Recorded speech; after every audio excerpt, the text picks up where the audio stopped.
નર્મદા જિલ્લાના statue of unity Ektanagar ખાતે પર્યાવરણ સંરક્ષણ અને સાતત્યપૂર્ણ વિકાસને પ્રોત્સાહન આપવા માટે વિશાળ વૃક્ષારોપણ અભિયાન હાથ ધરવામાં આવ્યું છે।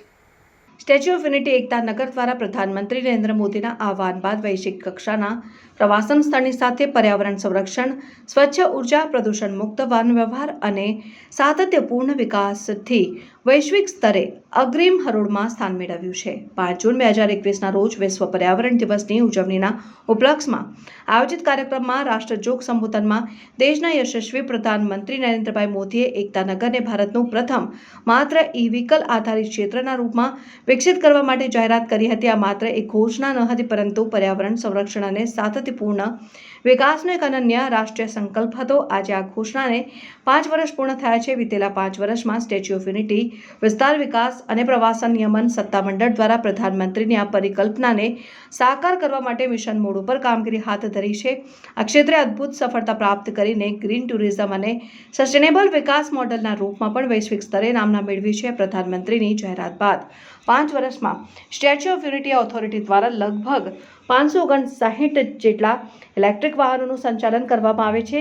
ગ્રીનિંગ એકતાનગર સૌથી મોટું વૃક્ષારોપણ અભિયાન, જેમાં અંદાજે 60 લાખથી વધુ વૃક્ષ નવા ઉછેરવામાં આવેલ છે, જેમાં 25 લાખ જેટલા કેસુડા, 2 લાખ કૃષ્ણકમળ છોડ, વિવિધ ઇકો ટુરિઝમ પ્રકલ્પો પર 30 લાખ, રસ્તાને આજુબાજુ 15 લાખ છોડ ઉછેરવામાં આવેલ છે। અહીં આવતા પ્રવાસીઓને ઉનાળામાં પણ શિયાળામાં પણ ફરતા હોય તેવો અહેસાસ થાય છે અને અહીં પ્રવાસીઓ આવે છે ત્યારે અહીંના ગ્રીનરી અને પ્રાકૃતિક સૌંદર્ય જોઈ મનમોહિત થઈ જાય છે। 5 જૂન 2021ના રોજ માનનીય પ્રધાનમંત્રી શ્રી દ્વારા સ્ટેચ્યુ અને એના વિસ્તારને એક ક્લેરિયન કોલ આપવામાં આવ્યું હતું કે અહીંયા ગ્રીન ટ્રાન્સપોર્ટને વેગ મળે અને અહીંયા એ બાબતના સતત પ્રયત્નો કરવામાં આવી રહ્યા છે। એકતાનગર અત્યારે ભારતનું ટોપ પ્રેફર્ડ ડેસ્ટિનેશન પ્રવાસીઓ માટે બની રહ્યું છે। જ્યારથી એકતાનગરની સ્થાપના થઈ, સ્ટેચ્યુની સ્થાપના થઈ, ત્યારથી ગ્રીન અને સસ્ટેનેબલ ટુરિઝમ ઉપર ખાસ ધ્યાન આપવામાં આવ્યું છે। સ્ટેચ્યુ અને તેના આસપાસના એરિયાને ઈવી ઝોન ડિક્લેર કરવામાં આવ્યું અને વિભિન્ન ઇલેક્ટ્રિક ટ્રાન્સપોર્ટ જેમ કે બસીસ, કાર્સ, સાયકલ્સ એ બધા વસાવવામાં આવ્યા। આજે 450થી વધારે એવા ટ્રાન્સપોર્ટ આ વિસ્તારમાં રન કરવામાં આવી રહ્યા છે। લોકોને શુદ્ધ હવા મળે, વાતાવરણ પ્રોપર રહે, એના માટે ગ્રીનિંગ ઓફ એકતાનગર હેઠળ છેલ્લા વર્ષોમાં 60 લાખથી વધારે વૃક્ષો અહીંયા વાવવામાં આવ્યા છે। સૌર ઉર્જા ઉપર, ક્લીન એનર્જી ઉપર સ્ટેચ્યુનો હંમેશા ફોકસ રહ્યું છે અને એમાં 5.5 મેગાવોટ કરતાં વધારેની ક્ષમતા એકતાનગરમાં વસાવવામાં આવી છે।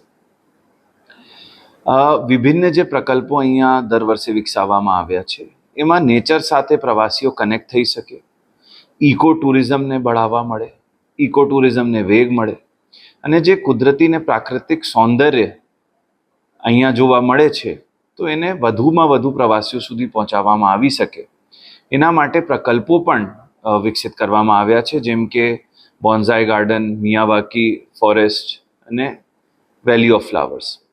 નવા એટ્રેક્શન્સ પણ જેમ કે અત્યારે રેન ફોરેસ્ટ અહીંયા 10 એકર જેટલા વિસ્તારમાં અહીંયા બનાવવામાં આવી રહ્યું છે। તો સસ્ટેનેબલ ટુરિઝમ રહે અને પ્રવાસીઓ નેચર સાથે કનેક્ટ થઈ શકે એના સતત પ્રયત્નો સ્ટેચ્यू ऑफ यूनिटी अथॉरिटी द्वारा કરવામાં આવી રહ્યા છે। नमस्कार सभी को। मैं अरुणाचल प्रदेश से आई हूँ और यहाँ पे आके जो है मुझे अच्छा लगा। जो हमारे पीछे जो सरदार पटेल जी का जो स्मृति बना हुआ है वो उसे देखकर जो है अच्छा लगा। और यहाँ पे जो इसका जो प्राकृतिक जो सौंदर्य है वो बिल्कुल हमारे नॉर्थ ईस्टर्न स्टेट की तरह है। जैसे कि आप पूरा पहाड़ों और पेड़ पौधे देख सकते हो, तो ये बिल्कुल हमारी वहाँ की जगह की तरह ही है। तो हमें अच्छा लगा यहाँ पे आके। जो यहाँ का जो मैंने आगे ही बताया कि जो प्राकृतिक सौंदर्य है वो बिल्कुल हमारी देश की तरह ही है। ग्रीनरीज हरा भरा है पूरा, तो हमें अच्छा लगा। मेरा नाम जुमीर तालू है। સ્ટેચ્યુ ઓફ યુનિટી બનવાથી ત્યાં અલગ અલગ આયામો આવ્યા છે, અલગ અલગ વિભાગો આવ્યા છે। પ્રવાસનના ક્ષેત્રમાં અલગ અલગ લોકોને પસંદ પડી શકે, લોકોને આનંદ આવી શકે એવી વસ્તુઓનું નિર્માણ થયું છે। લોકો પોતાનો સમય અહીંયા પસાર કરીને પોતાના જીવનમાં આનંદ અને ઉલ્લાસ ભરી શકે એવી જગ્યાઓનું અહીંયા નિર્માણ થયું છે અને જંગલ અને પર્યાવરણને સાથે રાખીને નદીનો કિનારો સર્વત્ર પ્રાકૃતિક જગ્યા અને એ પ્રકૃતિમાં પર્યાવરણનું સંરક્ષણ કરીને આ જગ્યાને ખૂબ જ સુંદર રીતે સજાવવામાં આવી રહી છે. આજે સ્ટેચ્યુ ઓફ યુનિટીના આ પરિસર દ્વારા નર્મદા જિલ્લો સમગ્ર ગુજરાત જ નહીં પરંતુ સમગ્ર દેશમાં એક આગવું સ્થાન ધરાવે છે. भविष्य की तैयारियों से जुड़ा एक और उदाहरण मैं आपके सामने बताना चाहूंगा. स्टैच्यू ऑफ यूनिटी गुजरात में सरदार वल्लभ भाई का विश्व का सबसे बड़ा ऊंचा स्मारक बना है.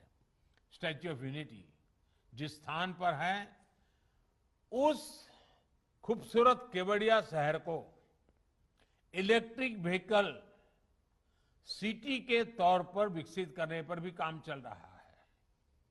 भविष्य में केवड़िया में बैटरी आधारित बसें, 2 व्हीलर और फिर 4 व्हीलर ही चलेंगे. इसके लिए वहां जरूरी इंफ्रास्ट्रक्चर भी उपलब्ध कराया जाएगा. वीडियो जर्नलिस्ट दीपक जगताप साथे सत्या टीवी न्यूज़ राजपीपळा.